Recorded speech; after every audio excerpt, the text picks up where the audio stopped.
Hi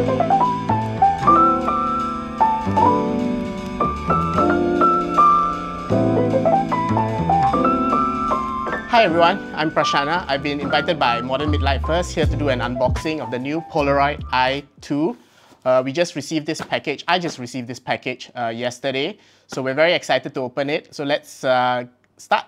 So this is a new camera. It was just released like a week ago. I bought a bundle, and the bundle comes with some film as well as the i2 camera itself. So first thing first is this bundle came with a premium strap. So all this, if I recall correctly, is actually made out of vegan leather. Let's have a look. So the strap looks quite simple, quite unique. It has a nice feel to it.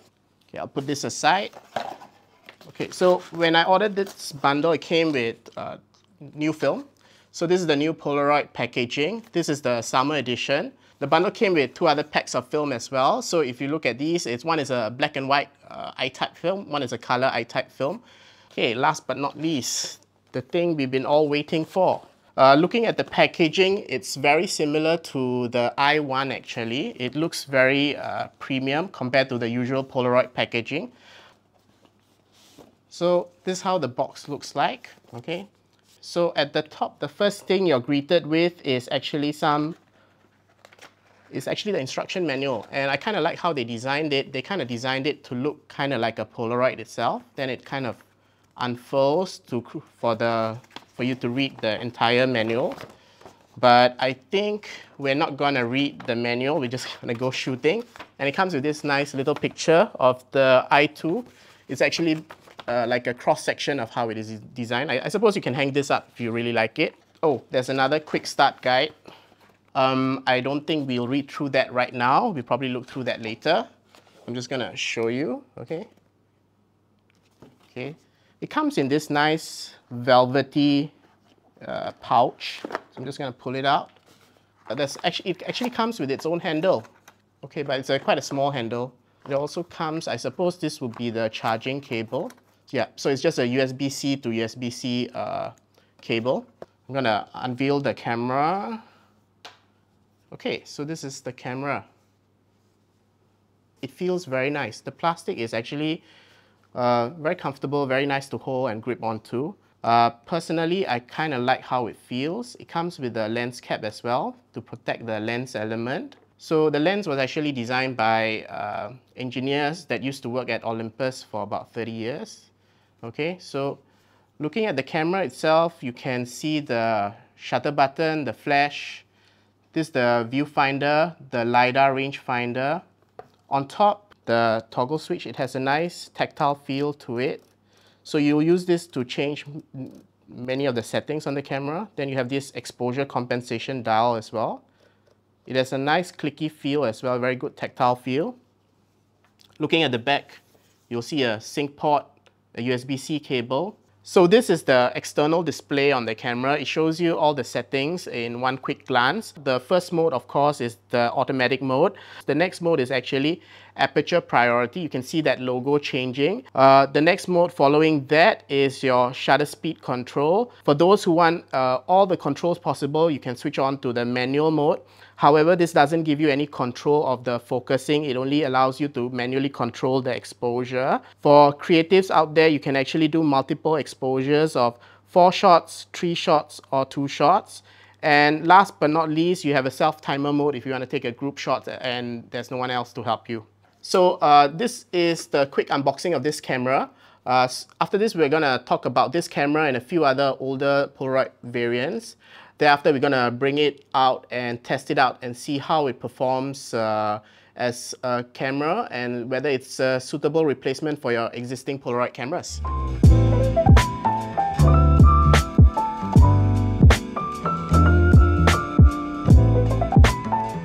Okay, so we have the Polaroid i2 here with us. Often at times, cameras like these, when they're made, they're inspired by many other cameras, okay? Often at times as well, when a new camera, especially in analog mediums, comes out, we tend to compare them with the whole vast array of old cameras. So if you think about it, if you look at it, initial instinct, of course, is that the Polaroid i2 is very similar in design language to the old Polaroid land cameras that are the box cameras. They look similar to this. But if you think about it as well, naming-wise, it's actually the successor to the Impossible I-1. But if you try to use both cameras, they are going to function quite differently, even though they accept the same type of film. A lot of people in the community have also been comparing the Impossible I-2 to actually the SX-70 cameras. I think the main reason why they're comparing it to this is because it's considered a professional camera, as well as because of its price point. This is priced at about 600 USD or 700 euros right now. And a camera like this usually goes for about 400 onwards. Sometimes if you CLA it, it's going to add a bit more cost to it. Personally, if you ask me, I feel it is the natural successor to the Spectra camera here. Both are actually viewfinder cameras. Spectra, of course, as you know, the film has died, it's long extinct. A lot of its fans are yearning for a new camera, and I feel the i2 is actually the successor to this. Both are actually viewfinder cameras with a rangefinder built in. And on the Spectra, you have the sonar autofocus. Here you have LiDAR autofocus. You have your exposure compensation. You have all the manual settings that you want to adjust, and these are all present on this camera as well. Of course, the only difference is maybe the old Spectra cameras, you could still manually focus. So I feel it's not fair to compare this viewfinder camera to an SLR like the SX-70. It's actually, I feel, the spiritual and conceptual successor to your Spectra cameras. So we're out here right now. I have some Polaroid film with me. We have the 600 colored frames. We're going to be shooting using two cameras. We're going to use a SLR 680, and we're going to use the new i2. Then we're going to compare them and see how the photos turn out.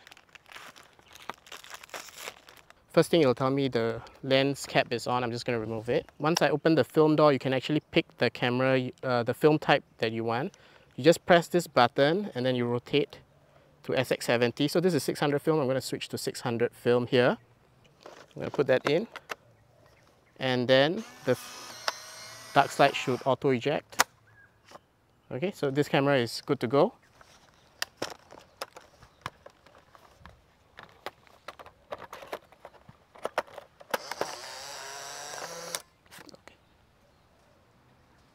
Okay, so we're going to shoot the exact same photos in the exact same position. I'm going to use auto mode for both cameras because the SLR 680 doesn't have a manual mode. And then we're going to compare. 680 first. Yeah, first ever photo. So one thing you notice straight out of the box is that actually both cameras have slightly different focal length. This camera has a focal length of, I believe, 116, so it's a bit more narrow compared to this one, which has a focal length of 98. If you're comparing it to 35mm film, I guess this would be closer to 50mm. This would be closer to about 38 or 40mm. Okay, we're going to test out the macro capabilities of both cameras right now. I'm going to take a picture of this flower here. Okay, beautiful. So I think I'll take a portrait next. I'm going to take a portrait of Ian. Okay, so Ian, maybe you're going to stand right there. Okay, 3, 2, 1, smile. Okay, 3, 2, 1. One thing I noticed about this camera is it has a very satisfying shutter click. I love that. And if you compare sound-wise, it's actually a fair bit softer than the SLR 680. So if you're thinking of doing some street photography, I guess you can consider the i2 as well. Okay, so we're going to test both cameras in landscape mode. Okay, I'm going to use roughly the same points of reference so it's framed as close as possible. Okay, so now I'm going to be shooting in a quite mixed lighting situation. We're going to be shooting under this dark canopy. I've actually switched both to underexposed by 1 unit. So this one has also been switched to -1 exposure compensation. We're going to take a picture of all this flora here. As previously, I think when I underexpose both cameras, they seem to perform a lot better. So I'm going to underexpose one stop on both cameras. Let's take with the 680 first. Okay. Okay, so we're going to try with some creative filters as well. I have a Kokin A series filter. Kokin filters are actually acrylic filters. This is a split image filter. I'm going to take a shot of the flowers here. Unfortunately, the filter thread is blocked by this part of the camera, so I can't really mount it to this camera, but I'm just going to hold it with my hand and we're going to try to take a photo with both cameras. Okay. Its closest focus distance is 40 cm. Okay, sweet. So for the last one, we're going to do a double exposure. So we're actually outdoors in bright sunlight. Visually, I can just barely make out the screen, but I think on the camera, it's going to be next to impossible to actually see it. Honestly, if you ask me, I can still make out the numbers. It's not really too difficult, but if it had been a little bit brighter, I think it'd be perfect. Okay, so we're going to do a double exposure. I'm going to change the mode. I don't know whether you can see. So you just press this button to change the mode. Okay, so when you have two circles, okay, when you have two Pokeballs, it means you're ready for this. Then you just rotate the dial and you can select how many shots. We're going to do 2 shots, okay? So we're going to do some depth of field testing. I put the camera on something sturdy. I'm going to take not all the f-stops. I'm just going to take maybe the more common ones, f8, 16, 32, and 64. Then we can compare how the camera focused on me and captured how much of the depth of field. Maybe you can have a look. We just will focus on the archways there at the back. Okay, so we're going to go over the photos that we took just now. We went to the Japanese cemetery park just nearby, and we're going to compare. So this is the first shot taken by the SLR-680, and this is the one taken by the I-2. Exposure-wise, both are slightly overexposed, but I suppose maybe it's due to the film. At the same time, if you look carefully, you'll notice that the I-2 photos are way sharper. I'm not sure whether the Sonar autofocus camera here missed focus slightly, but if you look it close up, you will notice that the I-2 is way sharper. So when we took the pictures of the flowers, what you'll notice is the I-2 here actually missed focus, but the background is actually very clear. Then we decided to take a small portrait with Ian as well, okay? These portraits, this is the I-2, this is the SLR-680. Sharpness-wise, I think they're comparable. Both cameras, they focused on the camera that Ian was holding. If you look at the camera carefully, you'll notice it's sharp. Even if you look very carefully, there's no errors that you can see. Of course, both cameras are still overexposing a bit. Then we decided to take a landscape shot. It's quite bright out there. The I-2 and the SLR-680 actually exposed the film very similarly. After this, I actually decided to test the exposure compensation a little bit further. I dropped both to -1. Okay, so this is the I-2, this is the SLR-680. Both are very similar. The amount of detail captured, the amount of highlights, and how much shadow details you have are actually very similar. The next shot I took was of some flowers. The problem is I underexposed each photo by -1. So the SLR-680 actually had exposed natively correctly, but because I put it at -1, everything turned out dark.